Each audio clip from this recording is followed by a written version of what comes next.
ನಮಸ್ಕಾರ ಸ್ನೇಹಿತರೆ, ನಾನು ನಿಮ್ಮ ಪ್ರೀತಿಯ ಅಡ್ವೊಕೇಟ್ ವಿನಯ್ ಕುಮಾರ್. ನೀವು ನೋಡ್ತಿದ್ದೀರಾ Kannada legal awareness YouTube channel.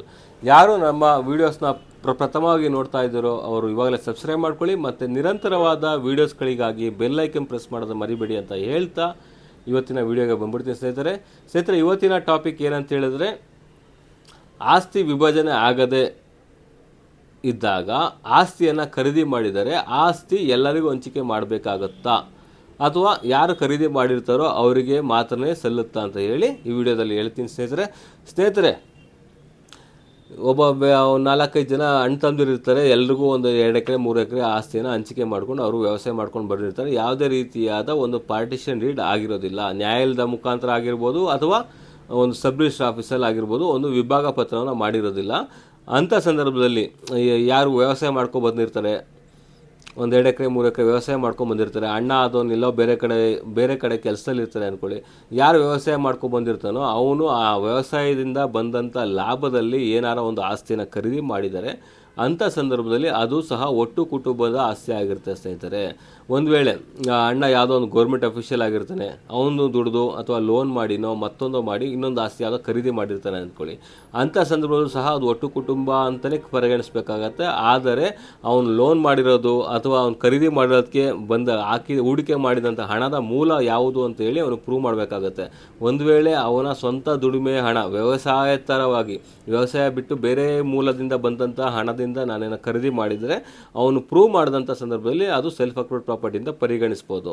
ಒಂದು ವೇಳೆ ಯಾವುದೇ ದಾಖಲಾತಿ ಇಲ್ಲ, ಯಾವುದೋ ದುಡ್ಡು ಬಂತು ನಾವು ತೊಗೊಬಿಟ್ಟೆ, ಒಂದು 4 ಎಕರೆ ಜಮೀನು ತೊಗೊಬಿಟ್ಟೆ ಅಂತ ಹೇಳ್ಬಿಟ್ರೆ ಅದು ಆಗೋದಿಲ್ಲ. ಯಾಕಂತೇಳಿದ್ರೆ ನೀವು ಒಟ್ಟು ಕುಟುಂಬದಲ್ಲಿ ಇರ್ತೀವಿ, ನೀವು ಬೇರೆ ಬೇರೆ ಮನೇಲಿರ್ಬೋದು, ಬೇರೆ ಬೇರೆವಾಗಿ ಸಂಸಾರ ಮಾಡ್ಕೊಂಡಿರ್ಬೋದು. ಆದರೆ ಯಾವುದೇ ರೀತಿಯಾಗಿ ಆಸ್ತಿ ವಿಭಜನೆ ಆಗಿಲ್ಲ ಅಂತೇಳಿದ್ರೆ, ವಿಭಾಗ ಪತ್ರದ ಮೂಲಕ ಆಸ್ತಿ ವಿಭಜನೆ ಆಗಿಲ್ಲ ಅಂತೇಳಿದ್ರೆ ಯಾವುದೇ ಆಸ್ತಿಯನ್ನು ಖರೀದಿ ಮಾಡಿದ್ರು ಅದು ಒಟ್ಟು ಕುಟುಂಬದ ಆಸ್ತಿ ಅಂತಲೇ ಪರಿಗಣನೆ ತಗೋಬೇಕಾಗತ್ತೆ ನ್ಯಾಯಾಲಯ. ಆದ್ದರಿಂದಾಗಿ ಏನು ಒಂದು ಆಸ್ತಿನ ಖರೀದಿ ಮಾಡಬೇಕು ಅಂತ ಇದ್ದೀರೋ ನೀವು ವಿಭಜನೆಯನ್ನು ಮಾಡಿಕೊಂಡು ಪಾರ್ಟಿಷನ್ ಡೀಡನ್ನು ಮಾಡಿಕೊಂಡು ನಂತರದಲ್ಲಿ ಖರೀದಿ ಮಾಡೋದು ಉತ್ತಮ.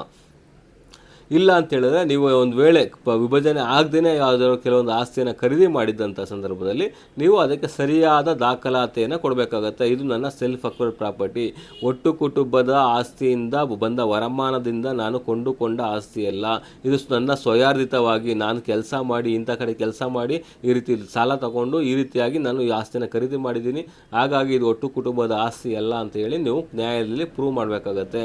ಸರಿಯಾದ ಸಾಕ್ಷಿಗಳನ್ನು ನ್ಯಾಯಾಲಯಕ್ಕೆ ಕೊಟ್ಟರೆ ಮಾತ್ರವೇ ಅದು ಪ್ರೂವ್ ಆಗುತ್ತೆ ಹೊರತು ಇಲ್ಲ ಅಂತೇಳಿದ್ರೆ ಅದು ಸಹ ಒಟ್ಟು ಕುಟುಂಬದ ಆಸ್ತಿ ಅಂತ ಪರಿಗಣಿಸಿ ಆ ಆಸ್ತಿ ಎಲ್ಲೂ ಸಹ ನಿಮ್ಮ ಸಹೋದರರಿಗೆ ಒಂದು ಭಾಗವನ್ನು ಕೊಡುವ ಒಂದು ಸಂದರ್ಭ ಬರ್ಬೋದು. ಆದ್ದರಿಂದಾಗಿ ನೀವು ಯಾವುದೇ ಒಂದು ಆಸ್ತಿನ ಖರೀದಿ ಮಾಡಬೇಕಾದ್ರೆ ಒಟ್ಟು ಕುಟುಂಬದಲ್ಲೇ ಇದ್ದು ಖರೀದಿ ಮಾಡಬೇಕಾದ್ರೂ ಸಹ ಸರಿಯಾದ ದಾಖಲಾತಿಗಳನ್ನು ಮೇಂಟೈನ್ ಮಾಡ್ಕೊಂಡು ಖರೀದಿ ಮಾಡೋದು ಉತ್ತಮ ಅಂತ ಹೇಳ್ಬೋದು. ಆದರೆ ಬೆಟರ್ ಆಪ್ಷನ್ ಯಾವುದೇ ರೀತಿಯಾದ ಗೊಂದಲ ಬರಬಾರ್ದು ಅಂತ ಹೇಳಿದ್ರೆ ಒಟ್ಟು ಕುಟುಂಬದಲ್ಲಿ ಎಲ್ಲ ಆಸ್ತಿಗಳು ವಿಭಾಗ ಮಾಡಿಕೊಂಡು ನಂತರದಲ್ಲಿ ಅವರಿಗೆ ಬಂದಂಥ ಆಸ್ತಿಗಳನ್ನ ಅವ್ರ ಹೆಸರು ಖಾತೆ ವಗೈರೆ ಮಾಡಿಸ್ಕೊಂಡು ನಂತರ ನೀವು ಯಾವುದೇ ರೀತಿಯ ಆಸ್ತಿಯನ್ನು ಪರ್ಚೇಸ್ ಮಾಡೋದು ಸಹ ಅದು ಒಟ್ಟು ಕುಟುಂಬದ ಆಸ್ತಿ ಆಗೋದಿಲ್ಲ, ನಿಮ್ಮ ಕುಟುಂಬಕ್ಕೆ ಸೇರಿದಂಥ ಆಸ್ತಿ ಆಗುತ್ತೆ. ಏನು ನಿಮ್ಮ ಸಪ್ರೇಟ್ ನೀವೇನು ಪರ್ಚೇಸ್ ಮಾಡ್ತೀರ ಅದು ಸೆಲ್ಫ್ ಅಕ್ವೈರ್ಡ್ ಪ್ರಾಪರ್ಟಿ ಅಂತ ಪರಿಗಣನೆ ಮಾಡ್ಬೋದು ಸ್ನೇಹಿತರೆ ಅಂತ ಹೇಳ್ತಾ ಇವತ್ತಿನ ವಿಡಿಯೋನ ಮುಗಿಸ್ತಾ ಇದ್ದೀನಿ ಸ್ನೇಹಿತರೆ. ಇನ್ನೂ ಹೆಚ್ಚಿನ ವೀಡಿಯೋಸ್ಗಳಿಗಾಗಿ ವೀಕ್ಷಿಸಿ Kannada legal awareness YouTube channel. ನಾನು ನಿಮ್ಮ ಪ್ರೀತಿಯ advocate Vinay Kumar. Thank you.